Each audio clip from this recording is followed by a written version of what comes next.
56 743s. Now, as I said, it was an exclusive Greyhound car, and you could not purchase this car. Come in and tell GM I wanted it. However, if you were in interline service with Greyhound, you were allowed to get the car. Now here's Crown Coach out of Joplin, Missouri, which was a Greyhound ally. The mighty Union Pacific stages. Union Pacific would, of course, evolve into overland Greyhound lines. The Eastern Michigan motor buses, 743s, would not be long-lived in this paint scheme at all, because they would very shortly become Great Lakes Greyhound lines, one of the biggest Greyhound divisions ever operated. Another Michigan carrier, Indian Trails, which is still very much alive and well in operation today, had at least two of them. Or I should have said at least three of them. The previous car was 506, and she's fleet number 509. But none of the 743s delivered would be as wild to the bus fan of that time period as these cars. But what really made the Burlington Trailway cars so unique was that Burlington Trailways ordered the first diesels. Now, all the Greyhound cars were gas jobs. They were subsequently converted to diesel when the 671 arrived on the scene. But nope, these guys, Burlington wanted it right off the bat. And another unique thing about the Burlington cars is they were air conditioned. Greyhound did purchase some air conditioned cars, but not a whole heck of a lot of them. See the condenser there behind that feller sticking off the side of the coach? Now, Burlington was dieselizing everything. They had a bunch of GMC trucks too, because back in those days, trucks like the buses had to be 33 feet long. No big 18-wheelers like we have today. They saw the value of their diesel locomotives too, as versus their steam. Much easier to maintain, much easier to operate. A lot of hoopla, a lot of fanfare. The diesel was on the scene. I will show you, GM experimented very lightly with diesels, but we'll show you in a couple of minutes here some more on the first diesels. This is a pretty famous picture from the time period, I want to tell you. They worked this thing to death. By 1941, Burlington Trailways was operating 51 diesel coaches, averaging fuel mileage of 6 to 8 miles a gallon. Now, this was unheard of, I want to tell you, with the gasoline engines. Gasoline engines were like 3 and 4 miles to the gallon. He created for Pacific Greyhound lines. The coach, incidentally, had Dwight Austin's New Angle Drive, and was the result of Jim St. Croix, his staff and design team at GM. She had sleeper berths that would pull down from the ceiling, and the bottom seats would also convert into berths. Big lab, oh, a humongous lab across the back of the coach. She was taken out, paraded around the Greyhound system big time, or Pacific Greyhound system anyhow, the routes of Pacific Greyhound. However, it was an idea that fizzled. Pacific always thought they could pull the Pullman passenger away from the trains, and it just wasn't to be. Not at all. Wouldn't you just kill for this? Look at that old porcelain ticket office sign hanging up there. Isn't that thing precious? Just hanging on a street pole.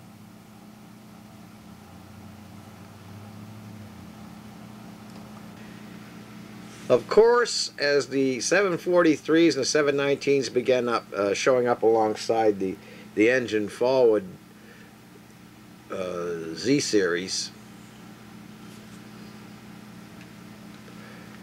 it was pretty obvious that everybody in the world now had a very, very dated coach.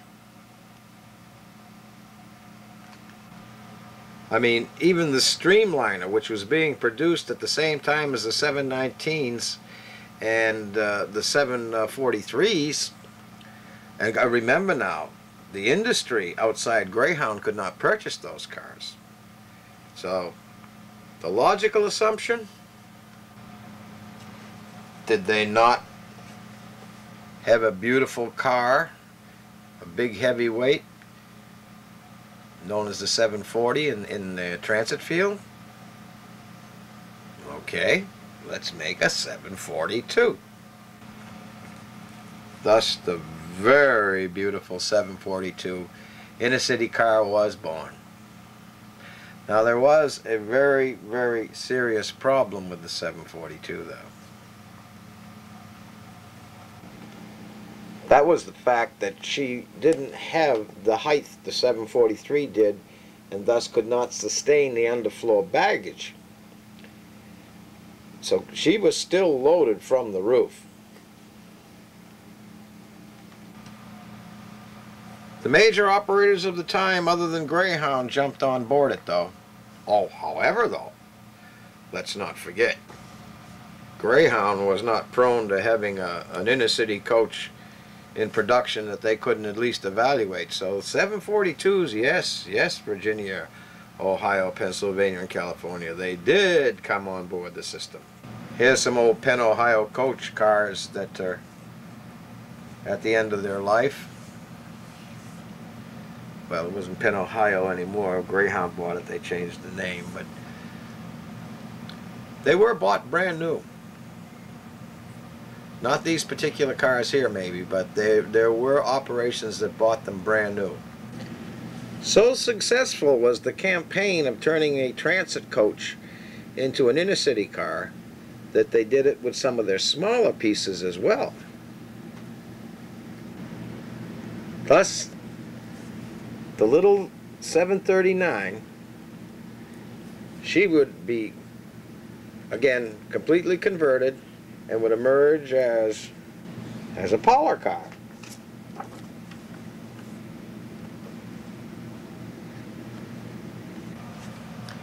This is for Johnson Bus Lines up in Massachusetts.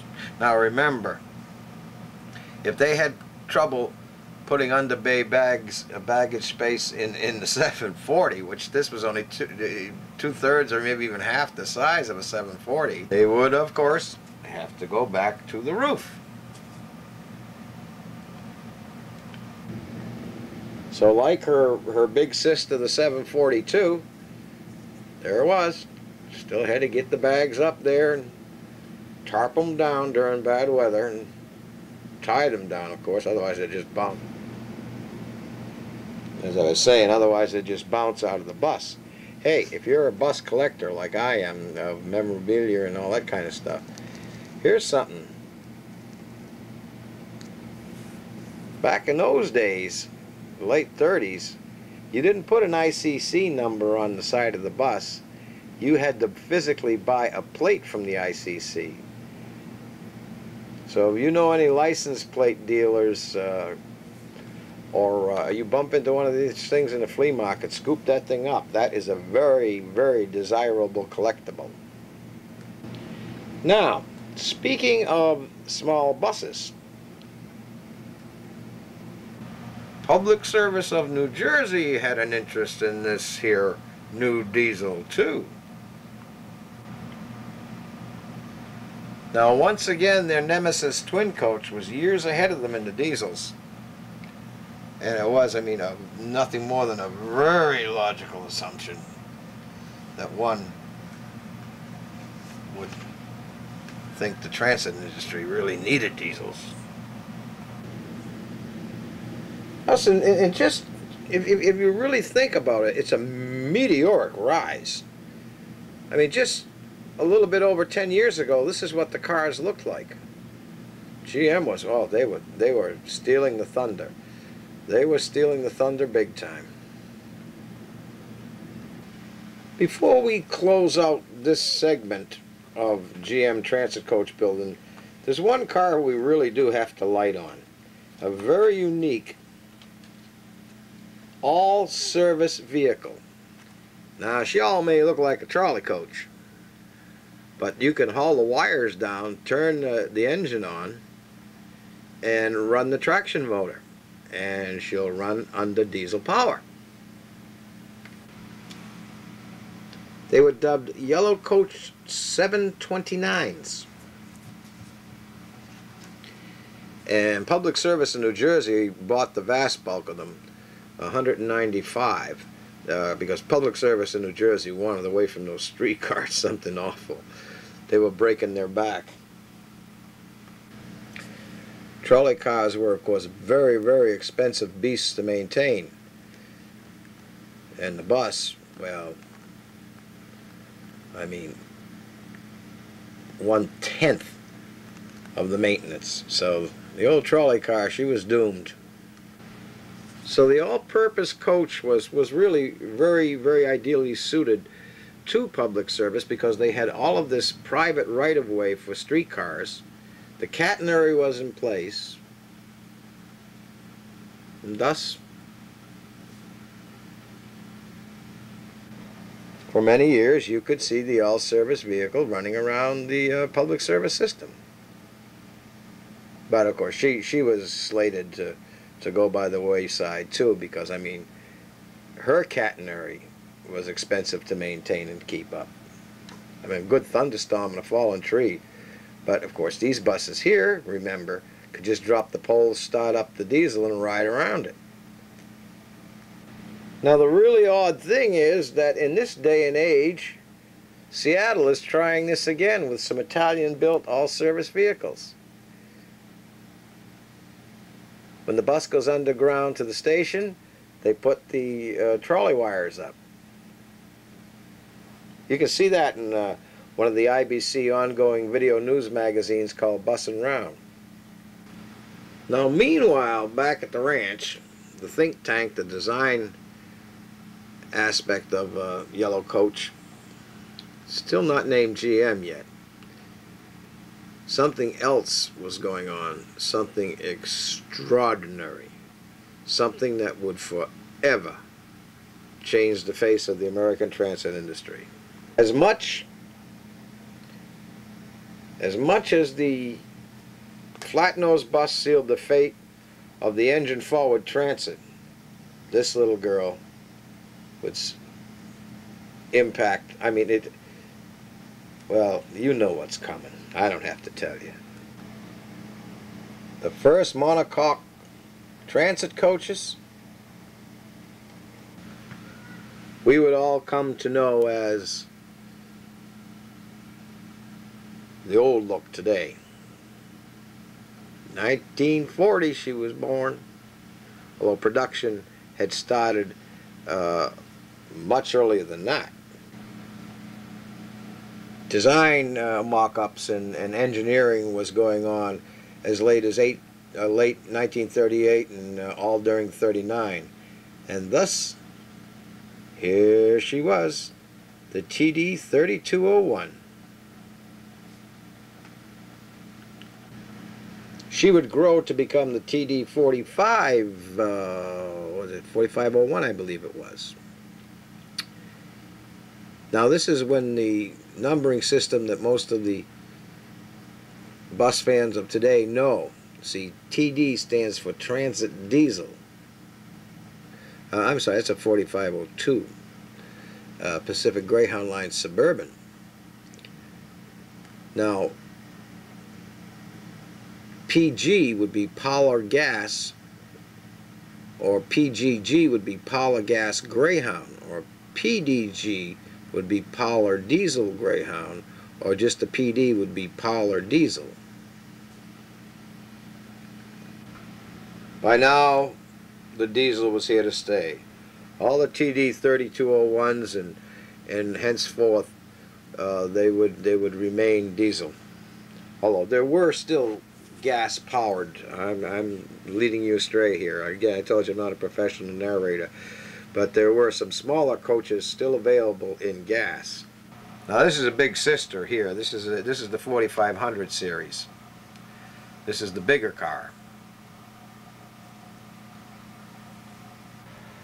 Of course, right up at the head of the pack was the mighty public service in New Jersey.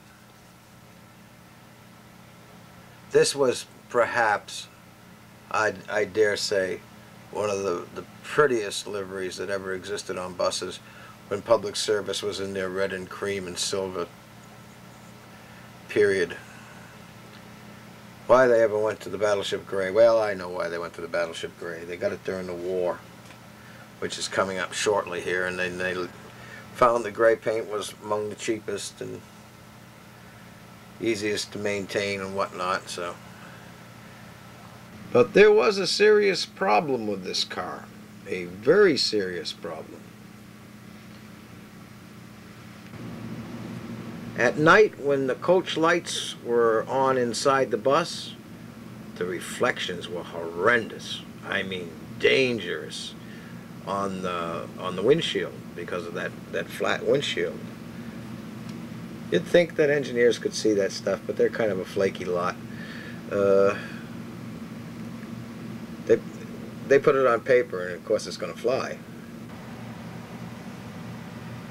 So she would have her entire windshield redesigned. This is a Pacific Greyhound Line's TD 4502 in the early days. That was a beautiful paint scheme on a bus, that early Pacific suburban paint job. To say that the new style transit coach would be accepted would be putting it mildly. It was a license to coin money. I mean, they were showing up from coast to coast. Just see this LA car and the car previous to it.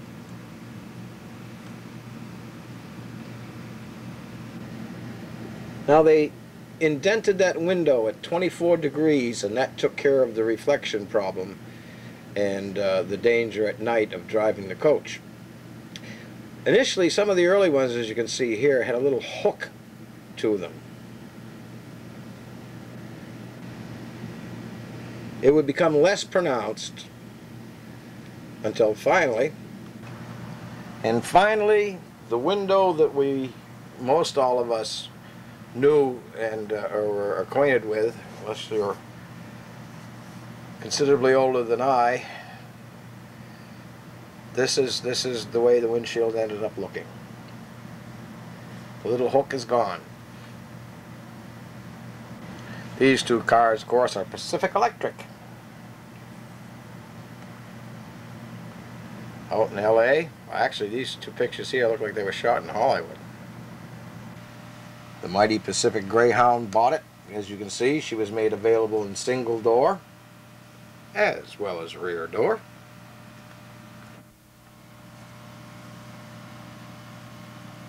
Then came Greyhound's really big gun.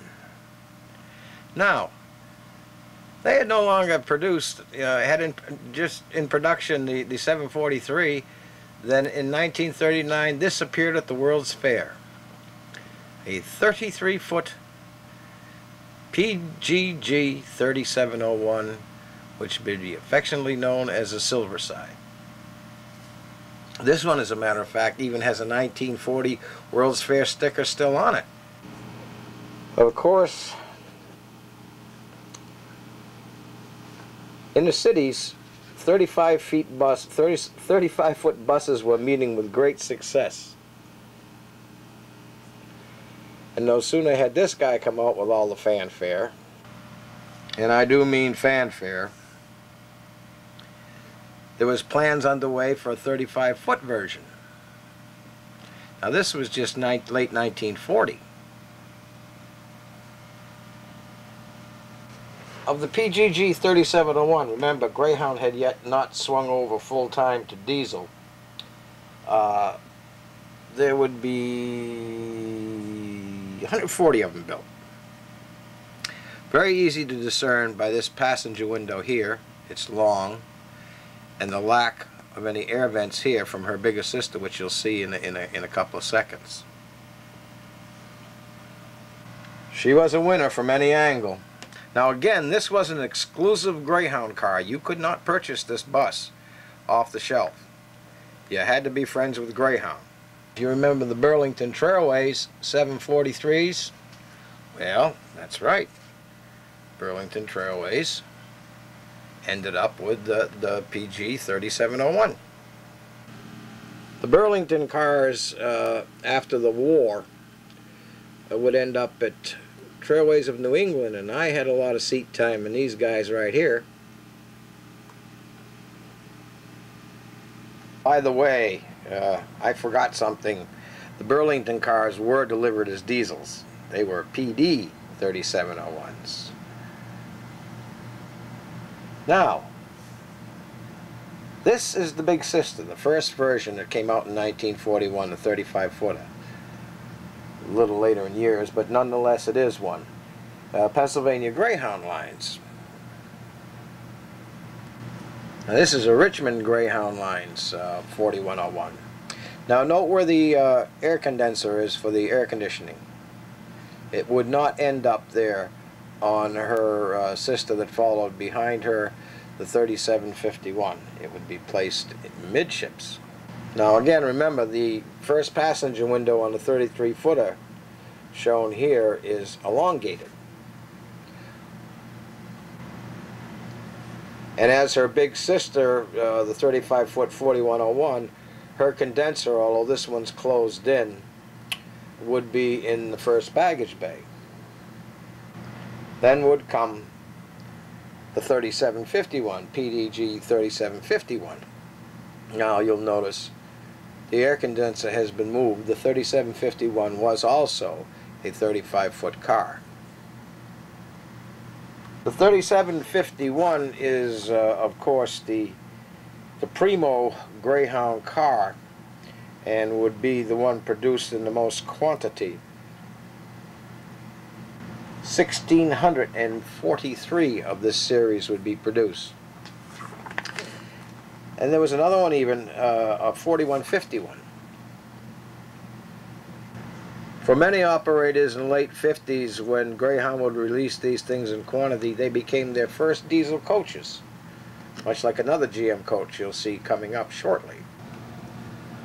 Where I worked at Michaud Bus Lines in Salem, we even had a couple of the Burlington little 33-footers, the 3701s. Thing is that they came to New England Trailways first, and then Alec Michaud bought them from New England. They were neat little buses, super little cars. They're just adorable, great things to drive when maintained well. Although positively not as much fun as their big sister, the 3751. Yeah, wait a minute now. That isn't a 3751. That's a 4101. No, it isn't. It is a 3751. I am sorry. Even I get caught from time to time. Not necessarily that I'm any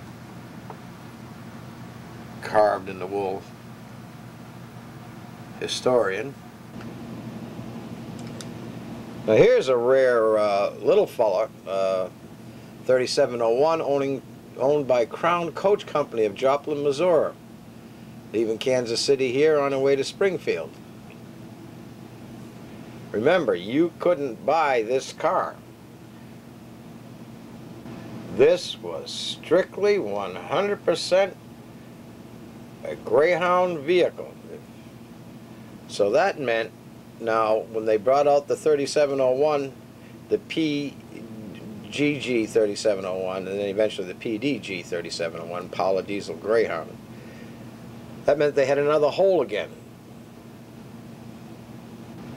So the industry was lacking. The industry needed a power car. Thus was born the PG 3701 Pala gas, eventually becoming the PD 3701. Now there's no G on it, remember, because it's not a Greyhound. But this could be bought by the entire industry. And she did very, very well. Now the baggage was gone from the roof altogether with the advent of the 3701. Now, just like the 743s and the Silversides, you could underfloor load baggage. New York Asbury Park here.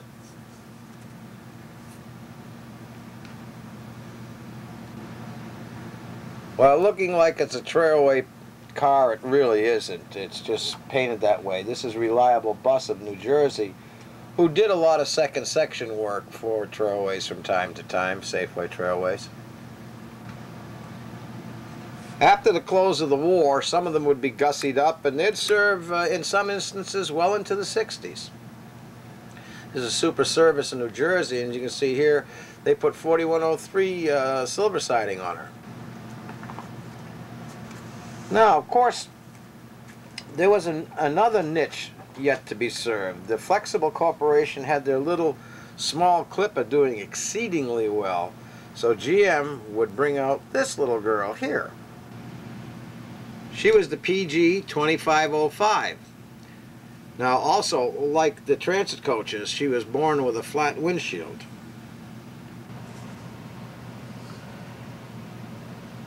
And she would be upgraded, sized up a little bit, and from the 2500 series to the 2900 series.